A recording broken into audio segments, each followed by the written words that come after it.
Dan loves Tusk.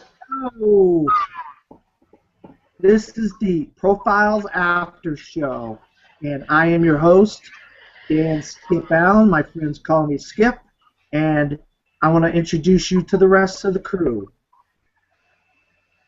Cole, go ahead. So yeah, I'm Cole Boone. I was on a previous episode of the Profiles After Show, but looking forward to talking about the Master of Suspense. Liam? All right, my name's Liam LeGrandi. I'm a regular on the show. This is my all-time favorite director, so I'm really excited today to talk about Aftershow. Rachel? Hey guys, I'm Rachel. I've also been a guest on this show, so thanks for having me back, and I'm definitely excited to talk about Hitchcock. It's been a lot of fun this week watching some of his old classics. I haven't done it in like 10 years, so here we go. Okay, so like our panelists said, we are talking about Hitchcock this evening, Alfred Hitchcock. And I'm going to read a little bit about Mr. Hitchcock.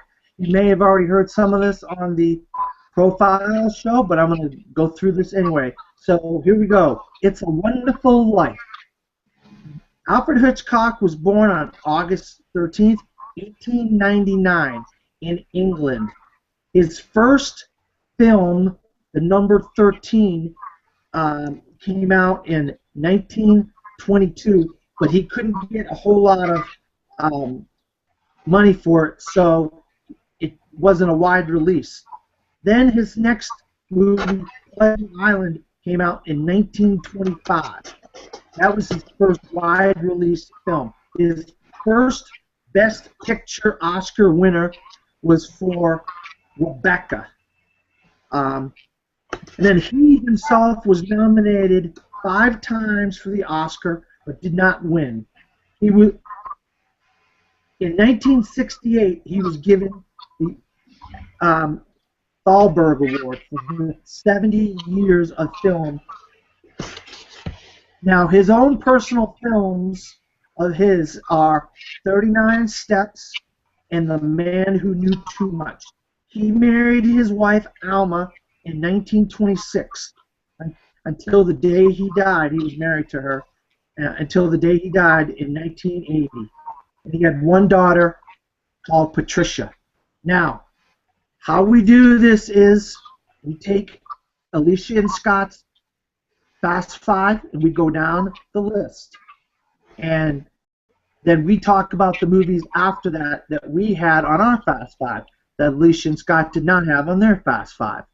So, number 5 on Alicia and Scott's Fast Five is The Birds, starring Tippi Hedren. So, if you have The Birds on your list, we're going to go from Cole to Liam and Rachel, and tell us what you thought of The Birds and where it stands on your Fast Five. All right, so yeah, I had the Birds in my Fast Five. It was actually my number 4 pick. I saw this movie pretty recently, and I didn't think too much going into it because I was like, it's probably really outdated, but it actually really holds up really well. Like, the birds are super scary. Like, I found this, one of my comments was read on the podcast, and I said this movie was scarier than Psycho, and I really do believe that. I know they're two different kinds of like scary, but I just was more frightened by the birds, and just because they were unpredictable and you didn't know why they were doing it. But yeah, Tippi Hedren was great. Rod Taylor, really good in it. Yeah, it's a great Hitchcock film. All right. Well, it's not on my Fast Five, but I think it's a good movie. I don't think it's a fantastic movie. I haven't seen it in a long time though, so maybe that's why. I remember it being very scary, like what Cole said. I don't think it's as scary as Psycho personally, but they're very two different scaries. But yeah, the acting's really strong. And there's a lot of ways you can interpret why the birds are attacking. Like if you see the trailer for the birds, there's an interesting theory about what Alfred Hitchcock thought, like how it's because of us or the way we treat the birds and stuff, environment. So yeah, I can't really say much because I haven't seen it recently, but I say it's a really good movie, and it still holds up pretty well. I saw it like last year. It was a very good movie. I do have it on my list. It's also my number 4.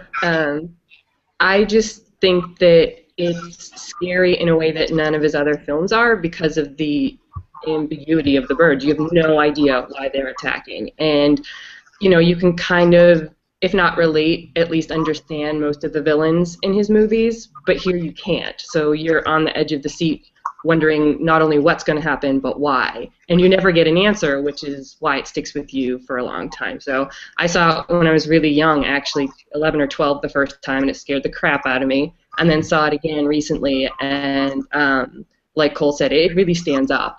So I really like the movie. I think it's one of Hitch's best. All right, like Liam, I did not have birds on my Fast Five, but I also understand why you guys think it's such a great movie. I watched it this week as well, and it definitely is a great movie. And you don't know why the birds are doing it, and there's a lot of symbolism behind why the birds are attacking. It has to do with some of Melanie's story or whatever. But you cannot deny the frightening nature of when these birds are attacking, like they're going after the kids and they're going after her, Melanie, and she couldn't get out of the attic of the house, and she's getting all chopped up by all these birds. But I'm just thinking, my own opinion, there was something in the air. Something in the air in Bodega Bay that made those birds do that. All right, well, now we're going to go down to First Blood. Alicia Scott's First Blood.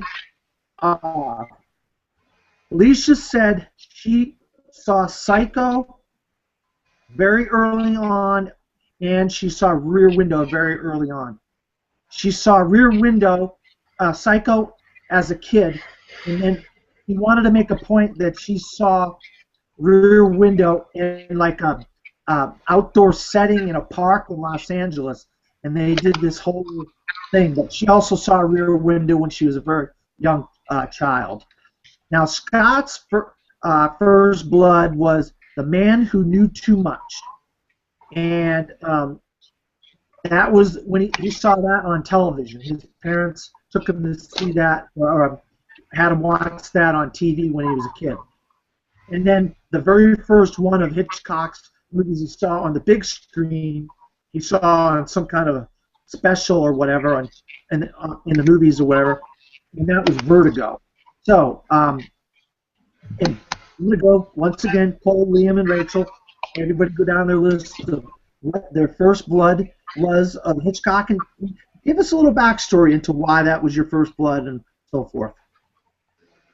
Okay, so my first blood was North by Northwest. I actually watched it this past summer because I'd gotten this movie collection for Christmas, and I'd seen a bunch of the movies so far, and I saw North by Northwest, and I saw it was directed by Hitchcock. I was like, oh, I'll give it a try. Because when I was growing up, I always had this idea that Hitchcock only made horror films, really scary films. And then I looked into him some and saw that they were a lot more suspense thrillers. So I was like, oh, so I'll watch this. And I was actually really pleasantly surprised by it. And it started off slow, but I ended up really, really enjoying it. So yeah, North by Northwest, my first blood. Well, my first blood was in 2009, Notorious. You know the movie with Anthony Mackie in it? You know that one? That Aftershow movie? You did? Notorious? No. Good movie. You've seen it? Notorious? It's about the rapper, isn't it? No. Oh, okay. Well, I'm thinking of a wrong Notorious. Okay. No, I was joking. My first blood was Rear Window. It was a few years ago. Yeah, I watched my mom. It really holds up well. I remember being like, wow, this is really creative and innovative and something I've never seen before. And people tried to copy the idea. But I don't want to get too much into the movie itself, as we'll talk about later. So my first blood was Rear Window. My first blood was Dial M for Murder, but I don't really remember it very well. I was, I don't know, 11 or 12, and I'm going to date myself. My grandmother had a bunch of old VHS tapes of movies she taped off of the TV, and my sister and I were bored, and we just took it because there was murder in the title. I don't really remember it much other than the actual scene where Grace Kelly is almost murdered, and I remember being pretty terrified by it. But I watched it again recently, and it's actually a really kind of clever movie, and probably in my top 10 for Hitchcock for sure. But yeah, that was my first blood for Hitchcock. All right, and my first blood, I'm kind of like a broken record here, guys. So if you haven't watched the show or you haven't heard this, I'm happy about that. But I had a TV station in Boston, Massachusetts, where I'm from. I'm from Lowell, Massachusetts, and it was called TV 38 in Boston. On Saturday mornings, we had movies, and it'd be westerns one day, football movies the next day, black and whites, gangster movies, so on and so on. And Halloween, the whole month of October, you get to see various horror movies and various scary movies. And one day they just did Hitchcock, and I watched back to back to back Psycho, Rear Window, and The Birds. So on that Saturday, I got a triple dose of Hitchcock, and I loved Hitchcock ever since. And I cannot say enough about he just gives you so much suspense, and he leads you in one direction, then he goes in the other direction. And the blondes, the Hitchcock blondes, they were all great in all three of those movies. I was a big fan of Jimmy Stewart too when I was a kid. We already did A Wonderful Life, one of my favorite Christmas movies. So, okay, now we're going to go down, and we're going to go to Alicia and Scott's number 4 on their list, and that is North by Northwest. So tell us where North by Northwest is on your list, and what are your comments on North by Northwest? Same order: Cole, Liam, Rachel. So yeah, North by Northwest is in my Fast Five, and it's actually my number 1 movie of Hitchcock's. I think it's because it was my first blood, and it did have such a good impression on me that I really enjoyed the adventure aspect of it. Like Scott said on the podcast, that it's Hitchcock's greatest adventure film, and I really enjoyed the chemistry between Cary Grant and Eva Marie Saint. The scenes, like the dust cropper scene, I'd heard about it, and I was like, I wonder how this is gonna be. And it actually it's more tense than you really would think it would be. And the ending, I really thought it was a really satisfying ending, how it all wrapped up, and how he ends up with the girl at the end. So yeah, I love North by Northwest. Well, North by Northwest is my number 3, and it's one of the ones I rewatched. Sorry, yeah, I got to rewatch, but it really, for me, every time I watch it, it gets better and better and better. You always find something new out of it to appreciate. And like I said, I recently rewatched it, and it's probably the best time I've had watching it.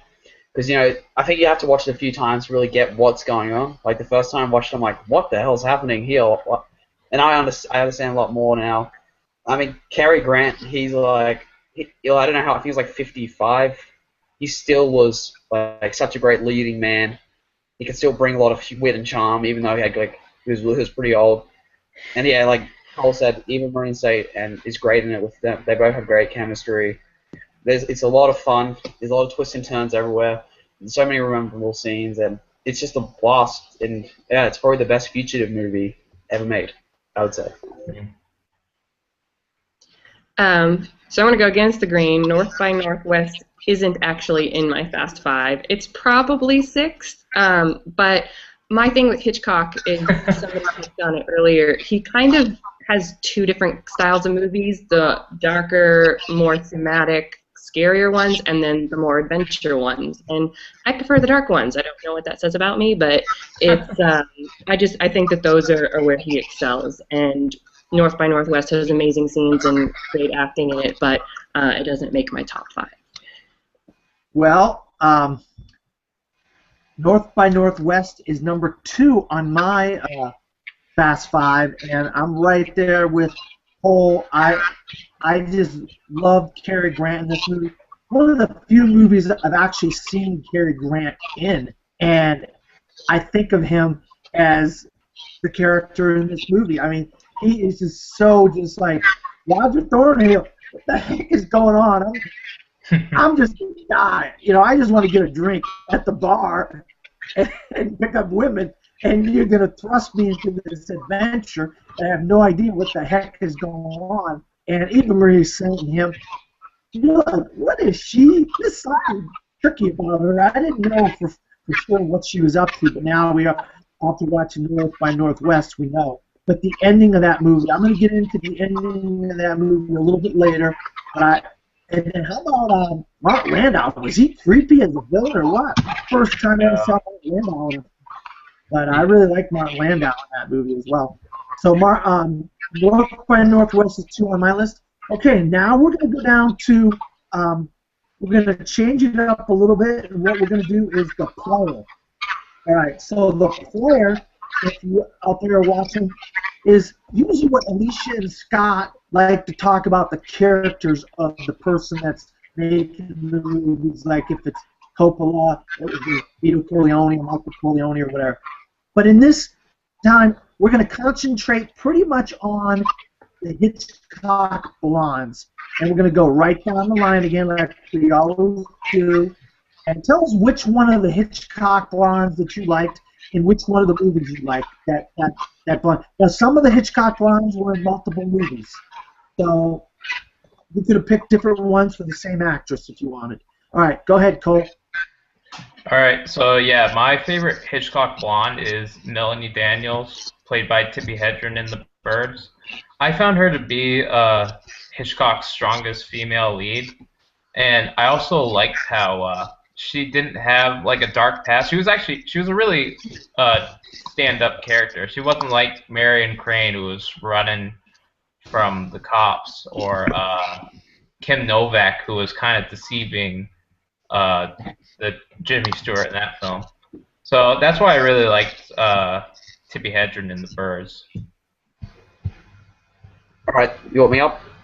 So, I'll go Grace Kelly. Right, you can go any, but I'll go Rear Window. I mean, my opinion, she is the definitive Hitchcock blonde. Like the first one what I think of is always Grace Kelly. Now, she didn't do a lot of movies throughout her career, but like the one she's probably most remembered for is all the Hitchcock ones. And her in Rear Window, she was like the yang to Jimmy Stewart's yin, because like Jimmy Stewart was more like an adventure person, and she was more like high class society, didn't want to get involved in trouble and stuff like that. Yeah, she's just a fantastic actress. You can see in her movies like High Noon or some other movies she's been in. She's just so good. And yeah, I can't really say much more. Now, well, Liam picked mine. I was going to go Lisa Fremont from Rear Window too, but I do have an honorable mention, though she doesn't qualify. She's not a blonde, she's a brunette. But Teresa Wright as young Charlie in Shadow of a Doubt is one of my favorite heroines because she's one of the people trying to solve the mystery in that movie. And I like the blondes, the brunettes, whatever the heroine is, who is more active in the story. And Eva Marie Saint in North by Northwest qualifies as well. Yeah, I'll go with Teresa Wright in Shadow of a Doubt. Okay.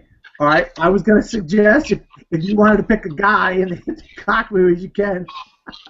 Since you're a girl, you know. But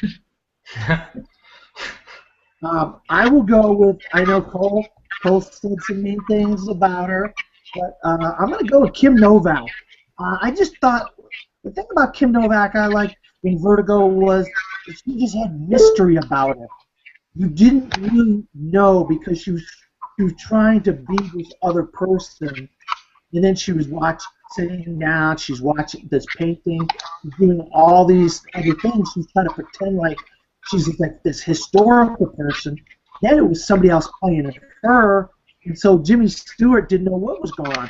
I'll tell you, I think Kim Novak gives the best performance of any of the Hitchcock blondes in Vertigo, and she's my pick for Hitchcock blonde. Okay, now with the player out of the way, we will go to number 3 on Alicia and Scott's Fast Five, and oh, this is a good. This I'm not gonna say it. I'm gonna go last like I always do. Okay, Cole, you're up first. It's Vertigo. All right, so yeah, I had Vertigo in my Fast Five at number 3 as well. When I first saw it, which wasn't too long ago, I was really confused by it because there are so many twists and turns. But when you just sit down and think about it, it really is a remarkable film. Like Jimmy Stewart in it is so great, and I read that Hitchcock blamed the poor success of the film on Jimmy Stewart because he believed he was too old. But I thought it's probably his best role out of all the Hitchcock films. Like I said, I love the twists, even if they did confuse me. And the ending, I don't want to spoil anything, but the ending is a real shocker, and I really wasn't suspecting it at all. So I was really, really surprised by Vertigo, and I enjoyed it quite a bit. Well, Vertigo is my number 1. I'm a big fan of this film. I've got the poster back there. I'll try and move it. I don't know if there. I'm a big fan of this movie. It's in my top 5 of all time. That's how much I love it. You talk about this, how Jimmy Stewart, apart from Mr. Smith Goes to Washington, this is his best performance. I mean, because Jimmy Stewart, he's been known for playing all the good guys and like how he's always nice and he's like the likable person, but in Vertigo, he just comes a creep. He's so crazy at the end when he's chasing Kim Novak up the church, the tower. He's so creepy in it, and the twists and turns it takes, it's a very unexpected film. I think it actually demands repeat viewings. Like I've seen it multiple times to really get when you think about it, like you said, Cole, you need to think about it more. And the way the cinematography, how like the zoom out shots are so iconic.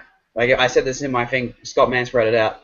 How the zoom out shots when Jimmy Stewart's seeing heights stuff, they're very influential to today's directors and stuff. I could talk about this movie for a while. I just don't want to steal all my stuff from someone else who I think has number 1. I'm thinking. So yeah, number 1's Vertigo.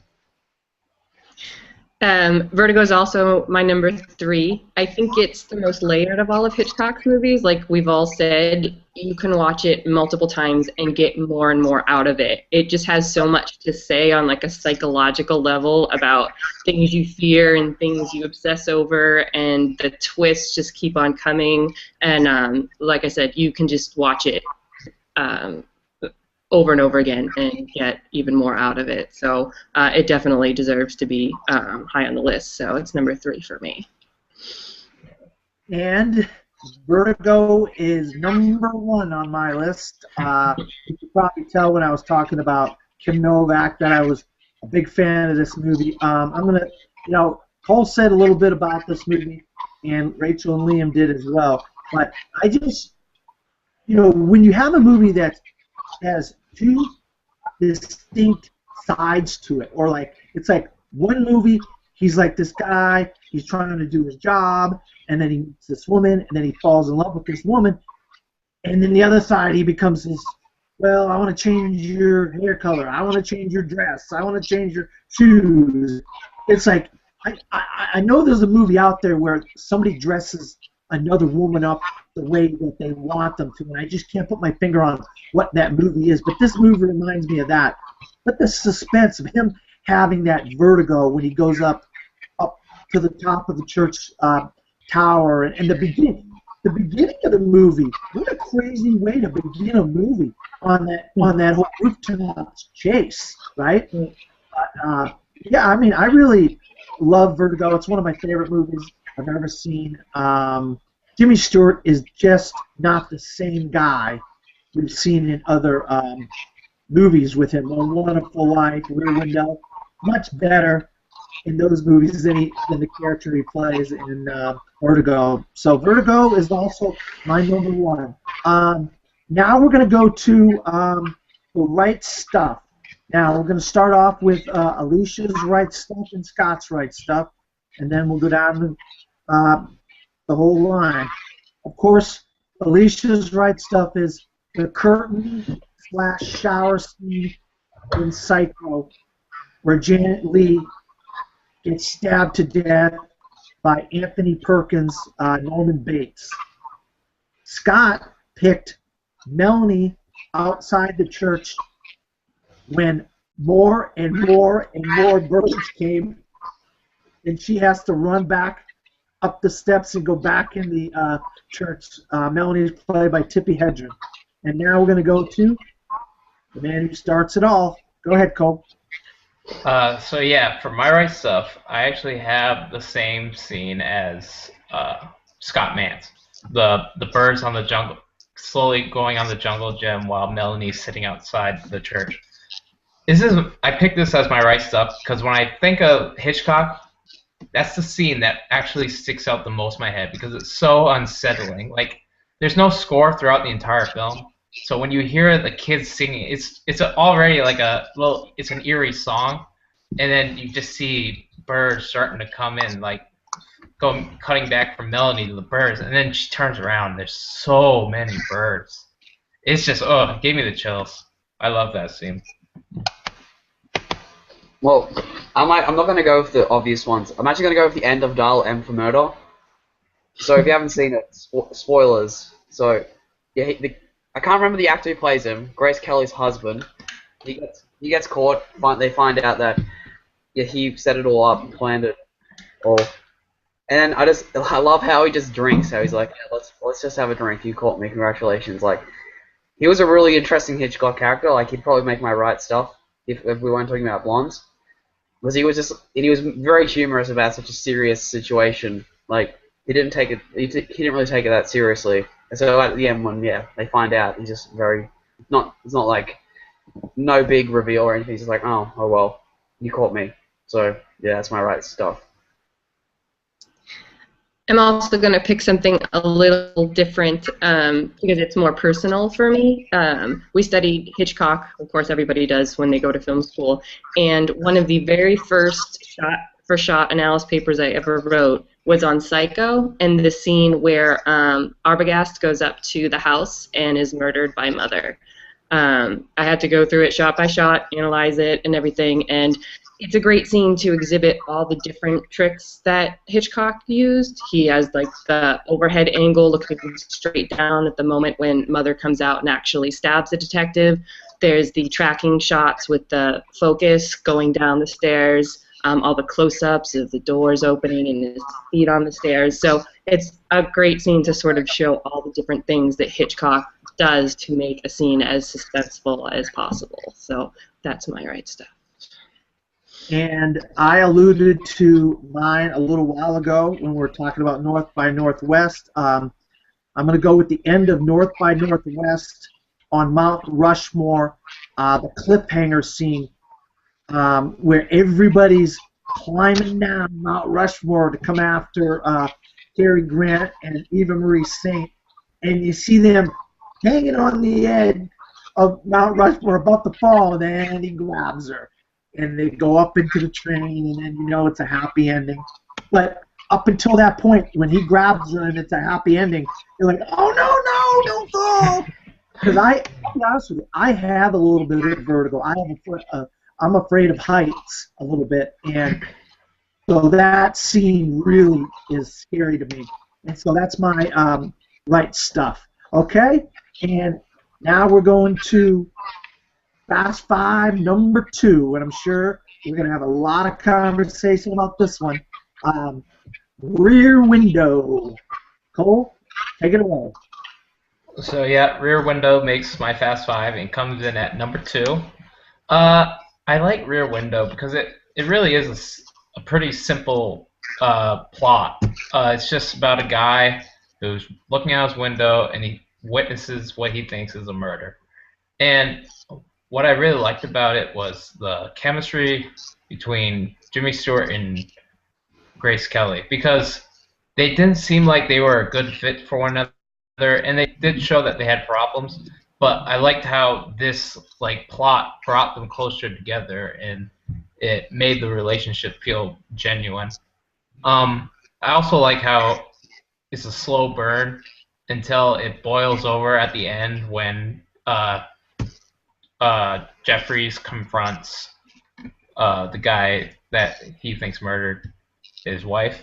That just well, when they confront each other, you're like, oh man, it's about to go down. So yeah, Rear Window is an excellent film, and it holds up really well today. Well, Rear Window is in my top 10 of all-time favorite movies, and it's my number 2 on the Fast Five. It's yeah, like Cole said, it's very simple. It only takes place in one location. Well, most of it takes place in one location. We as the audience, we don't leave the room. Most of it, when Stewart is there, and it's so simple, but it's so well executed. Like, I think this is probably Alfred Hitchcock's best directed film. Like, when it comes to direction, because like the set is so basic. Like, I'd love to be on that set because you can tell it's a block on. It's not actually a real apartment, but it's so cool. You're like, oh man, this should be real. I want to live here. There's like all the different characters around and everywhere, and it's a lot of films have tried to copy from it, like Disturbia, and like many like they did the remake of The Rear Window with Christopher Reeve, I believe. Like they haven't gotten to that level of being as original and unique as Rear Window was. Like many have tried. I don't think some have come close because it's such a great movie. It's so hard to beat. So yeah, Rear Window's number 2. Well, Rear Window is definitely in my top 5. It's actually my favorite Hitchcock movie by far.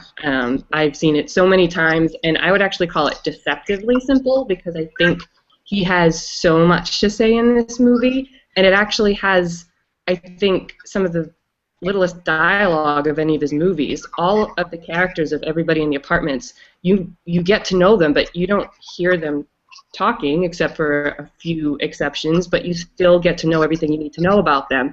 Alicia mentioned the opening scene where you introduce Jeff and you find out that he's a photographer.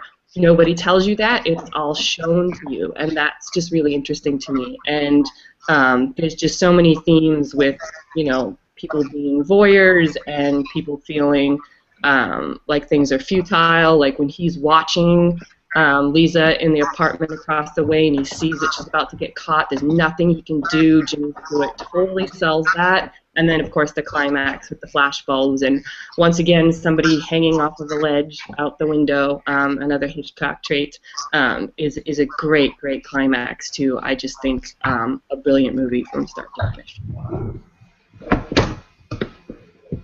All right, yeah.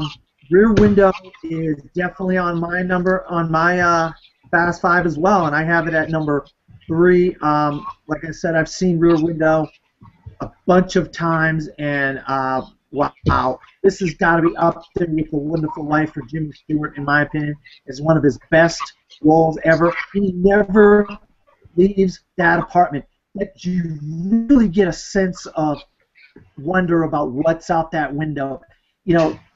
I'll be honest with you, social media has kind of given us that whole, what's this person doing? What's that person doing?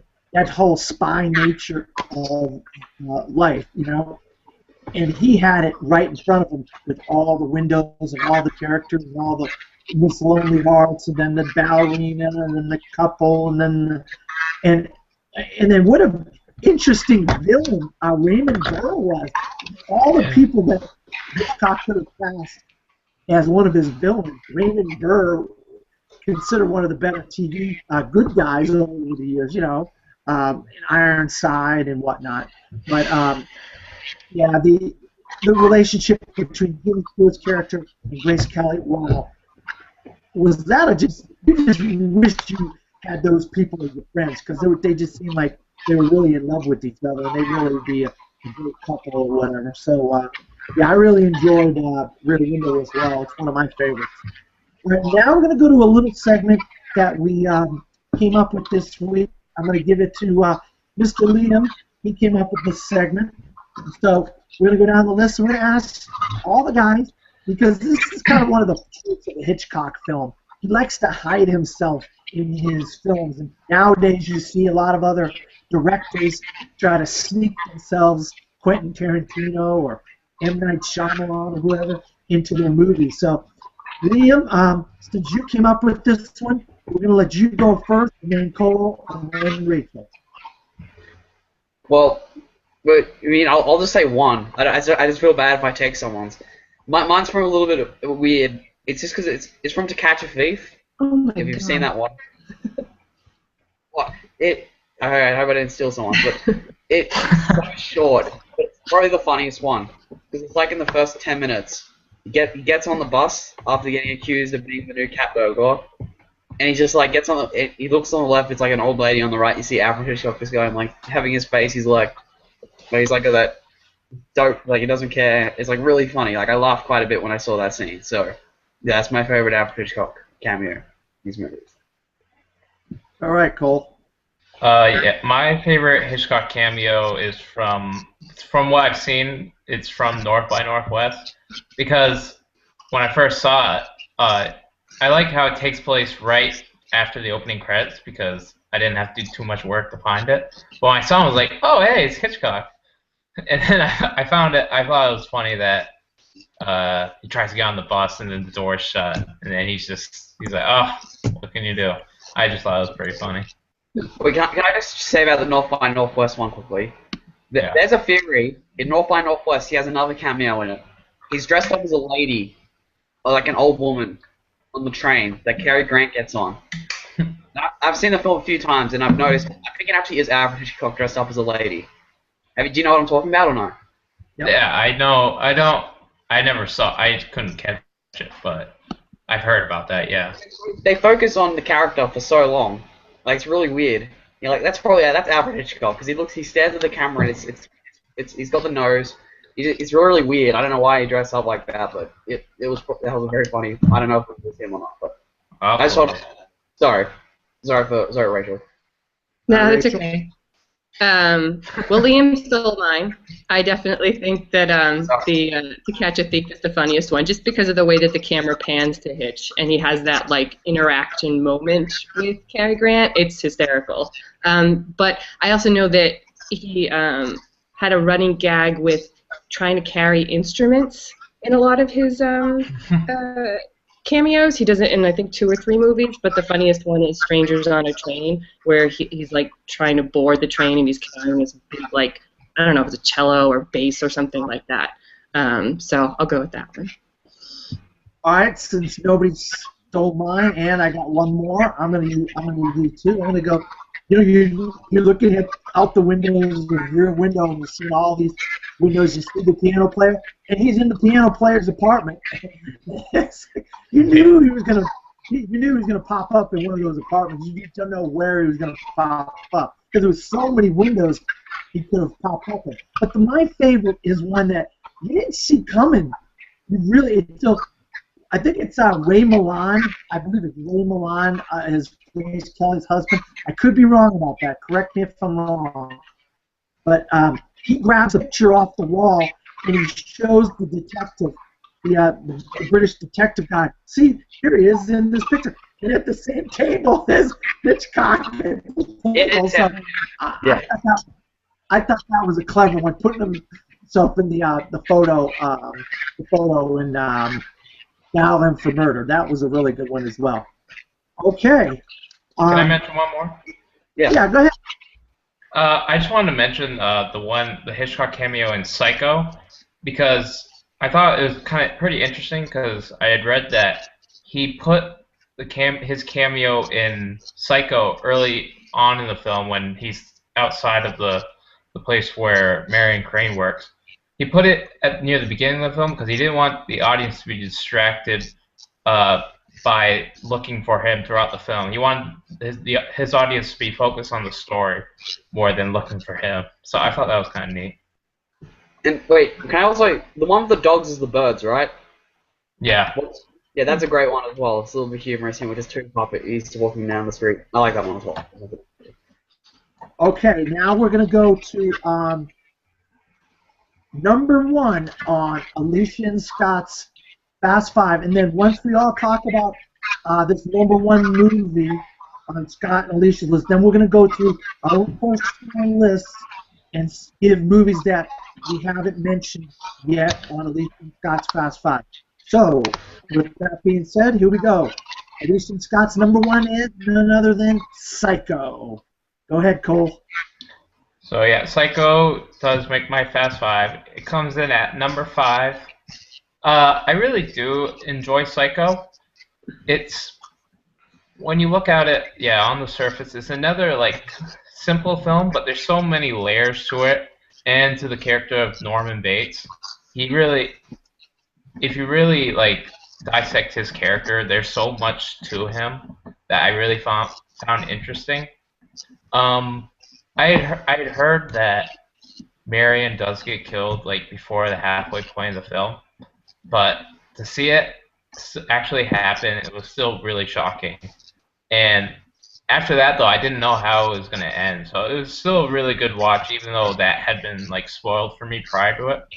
But yeah, it's a really good film.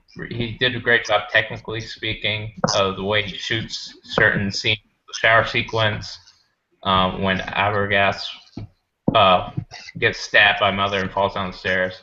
So it's a good film.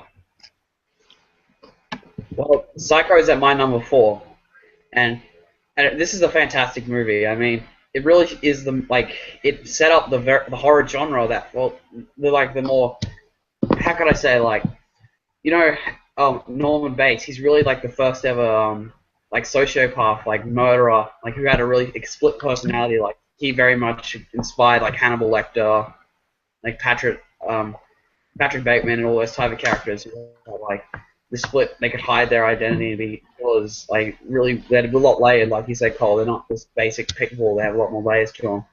And I love how I think back in the '60s, Janet Leigh was a pretty big actress, right? Just make sure. Like, am I right? Okay. Yeah. How crazy would it be going in the theater and seeing her get killed off? Like, she was obviously the reason. I think she was a big star back then. Like, seeing her getting killed off so early, like in the movie, and just stopping that plot point about the money is crazy. Like, I don't think anyone expected that. And you see that a lot today with movies like recently Gone Girl. You know, very different. I know Dan's not a fan of that movie, but like when the movie was marketed, unless you haven't read the book, it was so different to what you thought it was going to be, and that was probably what people were thinking when they saw Psycho. They didn't expect Janet Leigh to die that early. Like that's insane. It's a great movie. I don't want to steal it from other people. So yeah.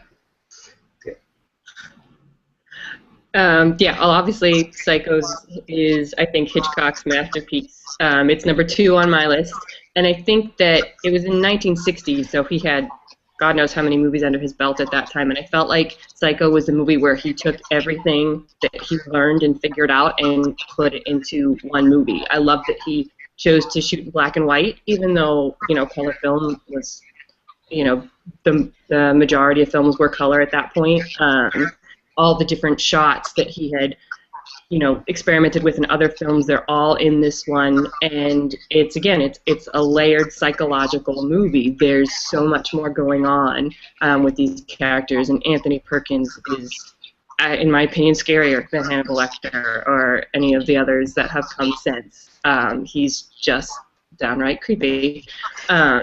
And Hitch broke all these rules, and he could because he was Alfred Hitchcock. And I can just picture him trying to buy up all the copies of the book so nobody would know what would happen, and then demanding that the theaters not let anybody in if they were late for the movie. Like, he was big enough to be able to get away with demanding those things, and the movie was worth it, for all the people that saw it then, and for all of us that are still watching it now.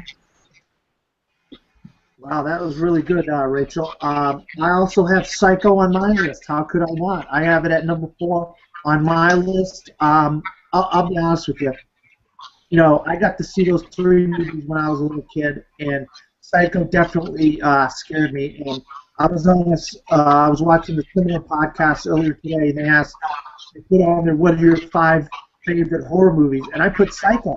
I feel like Psycho stands up today is one of the greatest horror movies because you don't need blood, you don't need gore, you don't need just a bunch of creepy crawly space critters or anything like that. All you need to do is have black and white, shadowy, a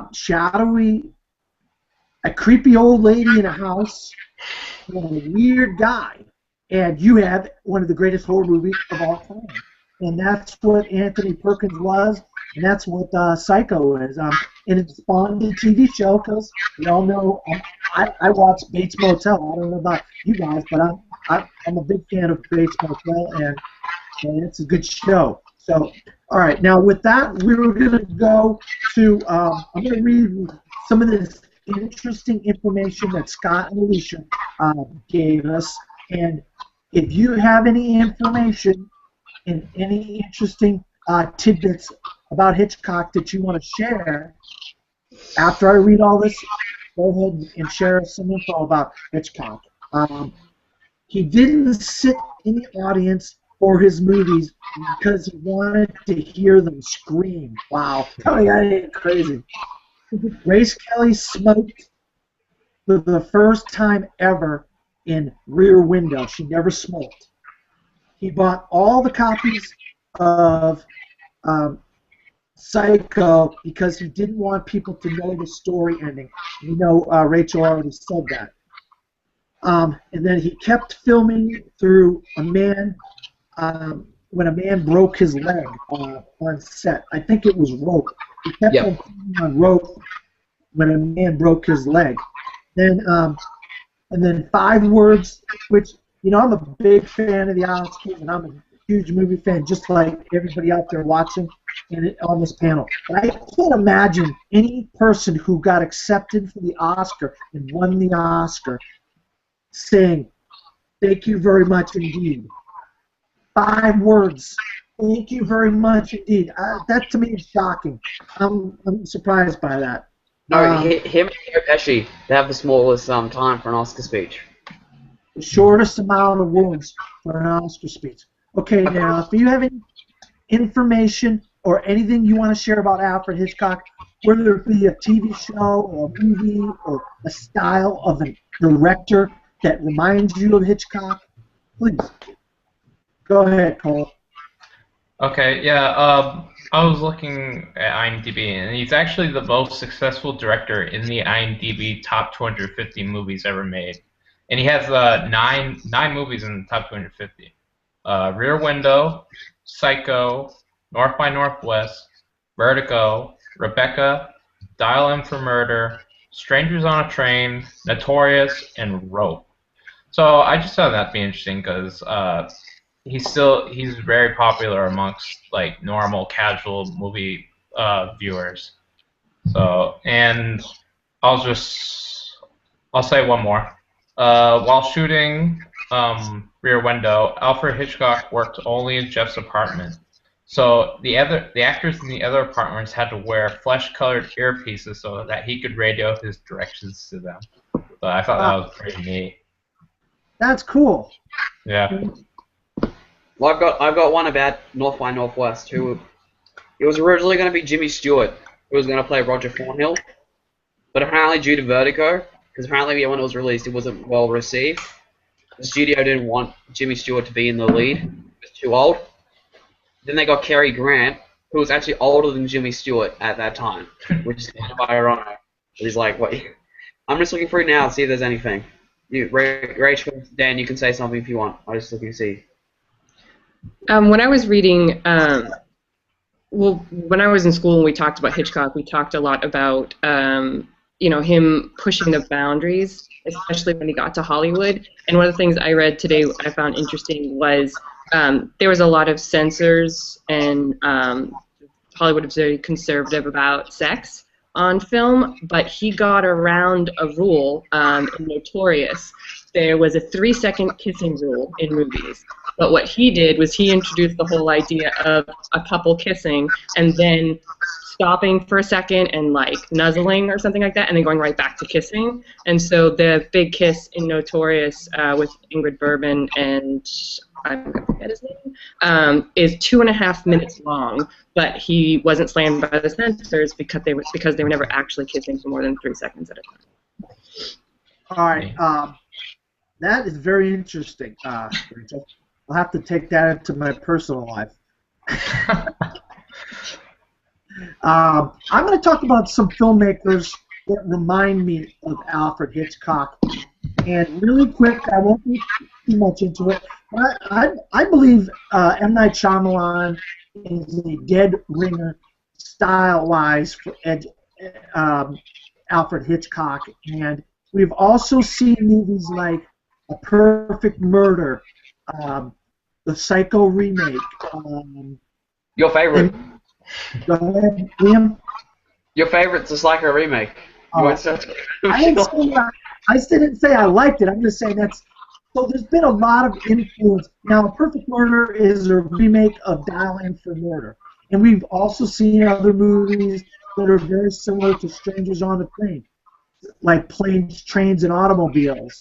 That's a comedy version of something like that. You know, what about Horrible Bosses? Horrible Bosses. Horrible Bosses is what? Horrible Bosses is like a comedy version of Strangers on a Train. Okay, all right. Make fun of it. In the trailer, in the scene, Jamie Foxx is like, this is like Strangers on a Train. Oh, okay. I saw a movie this week called Before I Go to Sleep. And this movie is the most realistic portrayal of what a Hitchcock movie would be like that Alfred Hitchcock did not direct. There is so much misdirection and so much mystery between the three main characters played by Mark Strong, Colin Firth, and Nicole Kidman. I really hope that people go out and see this movie, especially if you're Hitchcock fans. I have never seen a movie that reminded me so much of classic Hitchcock misdirection. And like you said, you got a Hitchcock blonde, you got Nicole Kidman, you got a couple mystery men in there. You don't know what they're doing. Wow, the last 20 or 30 minutes of this movie is so much like a Hitchcock film. But now we're going to go to everybody's hidden gems or honorable mentions that they may have had on their lists that Alicia and Scott did not have on their list. And we're going to start right with the same man again. Oh, go ahead. Alicia and Scott's Fast Five are the same as mine, just different order. But there's one other Hitchcock film I've seen that I would say is underrated, and it's The Lodger. It's actually one of his early silent films that he did when he was still directing in Britain. It's actually a decent film for a silent film. It has humor, it has intrigue to it, and it's a dark story, but it's I liked it actually. Yeah, I would advise you check it out if you haven't seen it. Well, my underrated is probably. I'll address the rest of my Fast Five. My number 5 is Dial M for Murder. I mean, this is. Well, if you said it was in the IMDb top 250, I would say it's underrated then. But it's such a great movie. It's like a simple idea, like Rear Window or something. But what Hitchcock does, he just has such interesting characters in it. Like in the way it's going to go terribly wrong. The murder goes horribly wrong. Grace Kelly, she prevents it from happening, kills the guy. I really can't say much. I don't really want to waste a lot of time, but it's an excellent movie. I recommend everyone check it out. I don't really want to waste people's time. In my top 5 at number 5, I had Rebecca. And I can't say it's underrated because it's the only film that won the Best Picture Oscar, but it's not one that readily jumps to mind when people talk about Hitchcock. I think it should. I think that it's one of his most atmospheric movies. It's gorgeous. It's creepy. I think Mrs. Danvers is a hell of a villain, right up there with Anthony Perkins as far as being really creepy. It's gothic, and Joan Fontaine and Laurence Olivier, who is one of my favorites, is in it. And I love rewatching that movie. So it comes in at my number 5. In 1940, it beat Grapes of Wrath, Philadelphia Story. Like, talk about 2 classic movies it goes up against. Like, that's pretty crazy when you think about it. Like, it was such an excellent year, 1940. I just want to put that in. Sorry. No, it's true. All right. I'll tell you, my number 5 on my list that did not make Alicia Scott list is Strangers on a Train.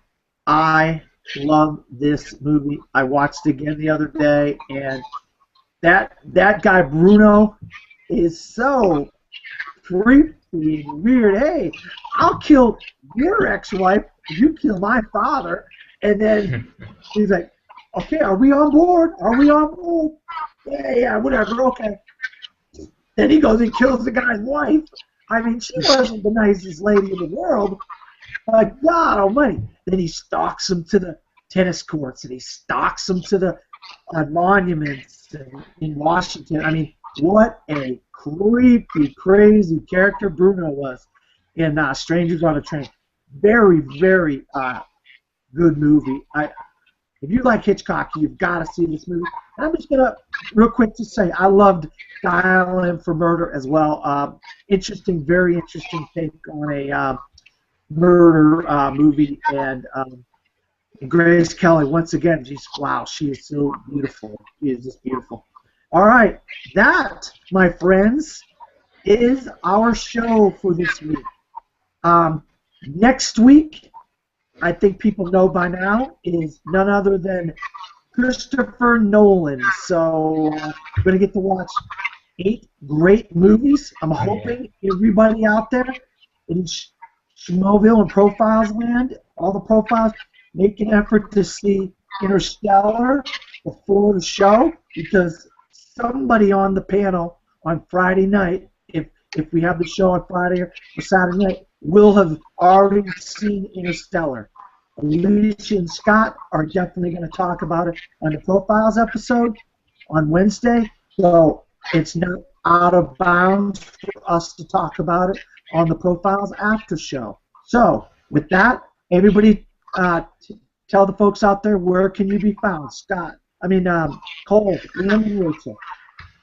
What do you say, Cole? Yeah, you can find me on Facebook, Cole Boone, and on Twitter at CTBoone57. You can find me on Facebook at Liam Legrandi. You can find, like Liam Legrandi on YouTube as well. And on Twitter, I am Mr. Legrandi. On Facebook and Twitter at Rachel J. Cushing.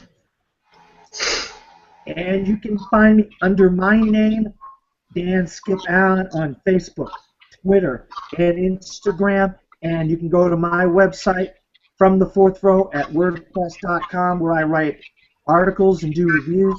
And also on Facebook as well, the Best Damn Movie Show with my co-host, Vinny La Spada. And for that, folks, this is your Profiles After Show. Good night.